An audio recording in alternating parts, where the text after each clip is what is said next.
ముఖ్యమంత్రి అండర్ చూసుకొని మైనంపల్లి హనుమంతరావు గారు, అదేవిధంగా వాళ్ళ కొడుకు మైనంపల్లి రోహిత్ రావు గారు విపరీతంగా గుండాగిరి చేస్తూ ఉన్నారు, భయపెట్టిస్తూ ఉన్నారు. పోలీసుల మౌనం సరికాదు. మీరు are not able to give confidence to the people of Telangana. If you can't tackle goondaism like this, then what is that you are going to assure to people of Telangana?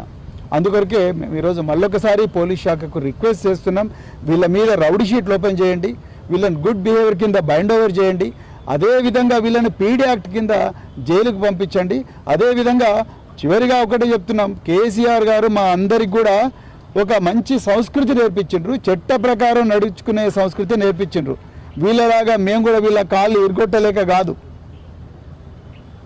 దయచేసి తెలంగాణ ముఖ్యంగా మైనంపల్లి హనుమంతరావు గారు, మైనంపల్లి రోహిత్ రావు, ఆయన అనుచరులు ఎవరైతే ఉన్నారో మేము ఆ పని చేయలేక కాదు, కానీ చట్టాన్ని గౌరవిస్తూ, రాజ్యాంగాన్ని గౌరవిస్తూ కేసీఆర్ గారు ఏ విధంగా అయితే నడుచుకోమన్నారో ఆ విధంగా నడుచుకోమన్నందుకే మేము ఇలా మరి సంయమనంతో బతుకుతున్నాం, సంయమనంతో రాజకీయాలు చేస్తున్నాం. ఇప్పటికైనా బుద్ధి తెచ్చుకోండి.